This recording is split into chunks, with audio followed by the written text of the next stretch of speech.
Have you ever bought a stock, watched it fall 10%, then 20%, then 50%, hoping it would eventually recover? If so, you're not alone.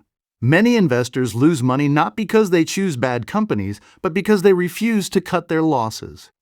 In today's video, I'm going to explain one of the most powerful risk management strategies ever created, the 7% loss rule. By the end of this video, you'll understand what it is, why professional investors use it, when it works best, and when you should be careful using it.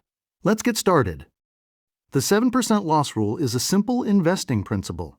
The idea is straightforward. If a stock falls approximately 7% below your purchase price, you sell it instead of hoping it will recover. This rule became widely known through legendary growth investor William J. O'Neill, founder of Investors Business Daily. The philosophy is simple. Small losses are manageable. Large losses can destroy years of gains. The goal isn't to be right every time. The goal is to protect your capital. Here's something many investors don't realize.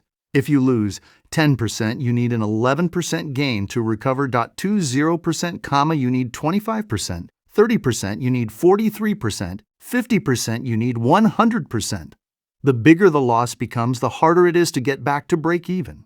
That's why professional investors focus on limiting downside first. Protecting your money is just as important as making money. Let's imagine you buy a stock at $100. Your 7% stop loss would be $93. The stock drops to $93. You sell.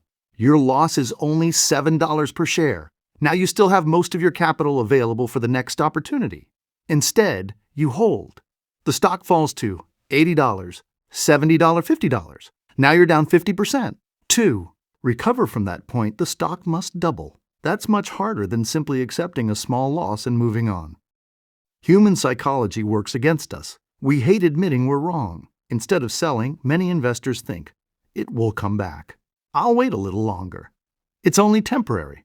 Sometimes they're right, but many times temporary losses become permanent losses. Successful investors don't rely on hope. They rely on discipline. When the 7% rule works best, the 7% loss rule tends to work best for growth stocks, swing trading, momentum investing, breakout trading. These strategies depend on stocks moving higher relatively quickly. If they immediately move against you, your original idea may have been wrong. Cutting losses early allows you to preserve capital. When you should be conditions, the 7% rule isn't perfect. For long-term investors buying quality companies, temporary declines can be normal. Blue-chip stocks sometimes fall more than 7% before recovering. Volatile stocks can also trigger stop losses during normal price swings. That's why you shouldn't blindly apply this rule to every investment. Always consider market conditions, company fundamentals, stock volatility, your investment time horizon. Risk management should match your strategy. The biggest mistake investors make isn't buying the wrong stock. It's staying in a losing position. For too long, the 7% loss rule won't eliminate losses. Nothing can, but it can prevent small mistakes from becoming financial disasters. Remember, protect your capital first. Opportunities will always come again. Money lost is much harder to recover. Discipline often beats prediction.